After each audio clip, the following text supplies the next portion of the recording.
is nothing bigger or older than the universe. The questions I would like to talk about are: 1. Where did we come from? How did the universe come into being? Are we alone in the universe? Is there alien life out there? What is the future of the human race? Up until the 1920s, everyone thought the universe was essentially static and unchanging in time. Then it was discovered that the universe was expanding. Distant galaxies were moving away from us. This meant they must have been closer together in the past.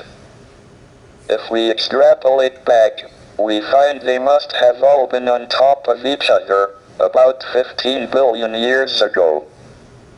This was the Big Bang, the beginning of the universe. But was there anything before the Big Bang? If not, what created the universe? Why did the universe emerge from the Big Bang the way it did?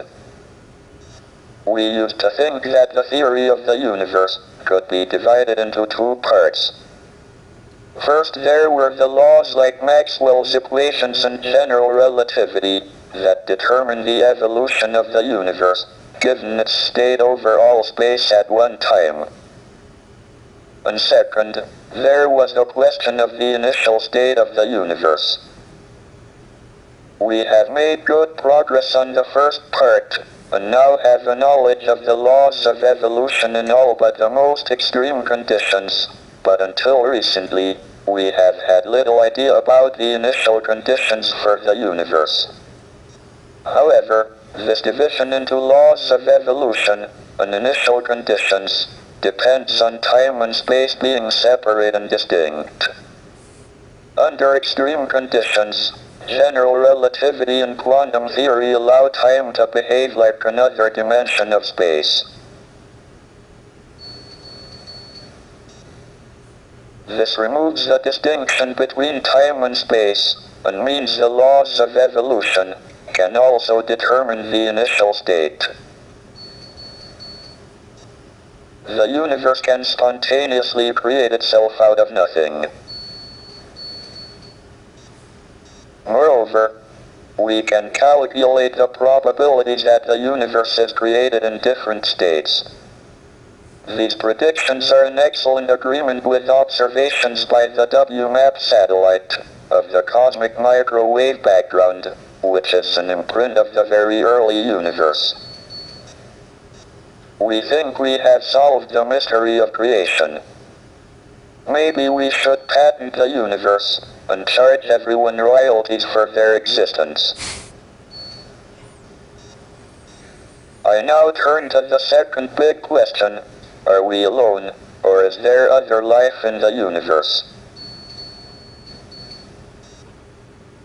We believe that life arose spontaneously on the Earth, so it must be possible for life to appear on other suitable planets, of which there seem to be a large number in the galaxy.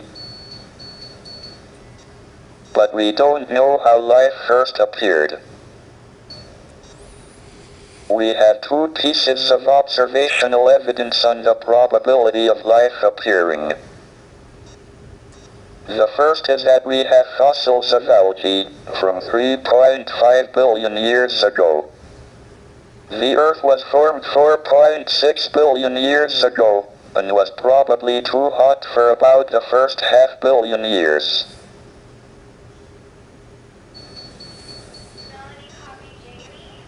So life appeared on Earth within half a billion years of it being possible, which is short compared to the 10 billion year lifetime of a planet of Earth type. This suggests that the probability of life appearing is reasonably high.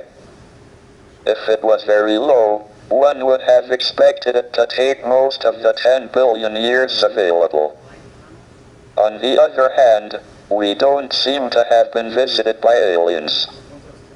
I am discounting reports of UFOs. Why would they appear only to cranks and weirdos? If there is a government conspiracy to suppress the reports and keep for itself the scientific knowledge the aliens bring, it seems to have been a singularly ineffective policy so far.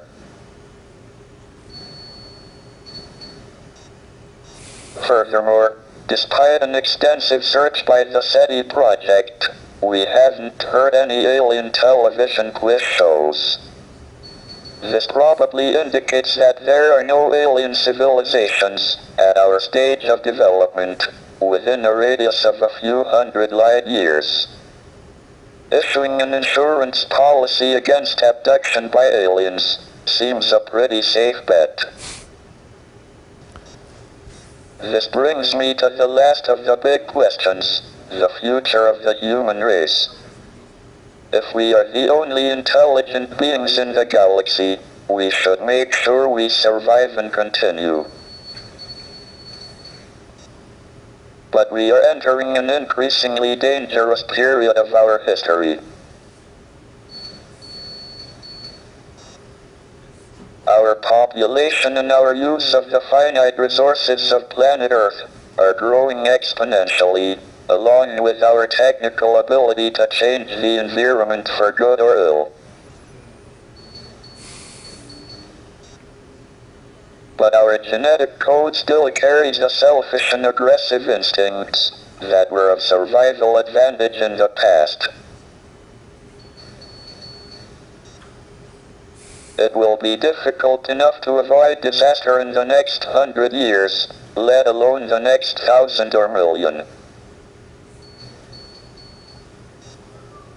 Our only chance of long-term survival is not to remain inward-looking on planet Earth, but to spread out into space.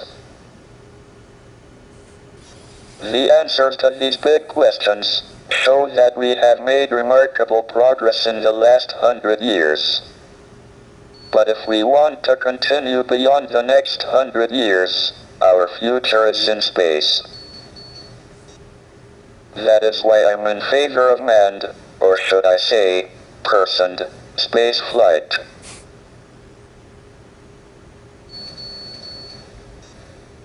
All my life, I have sought to understand the universe and find answers to these questions. I have been very lucky that my disability has not been a serious handicap. Indeed, it has probably given me more time than most people to pursue the quest for knowledge.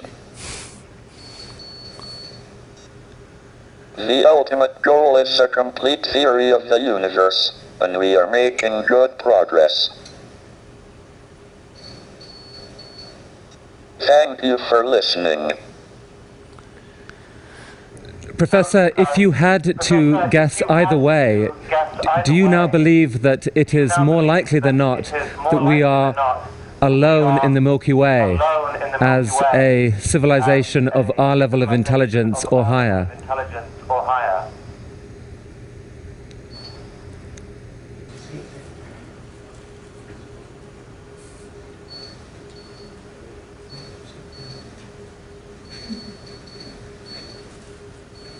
This answer took 7 minutes and really gave me an insight into the incredible act of generosity this whole talk was for Ted.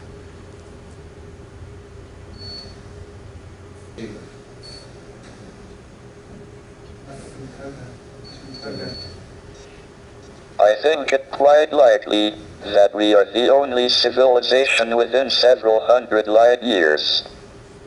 Otherwise, we would have heard radio waves. The alternative is that civilizations don't last very long, but destroy themselves. Professor Hawking, thank you for that answer. We will take it as a salutary warning, I think, for the rest of our conference this week. Professor, we really thank you for the extraordinary effort you made to share your questions with us today. Thank you very much indeed.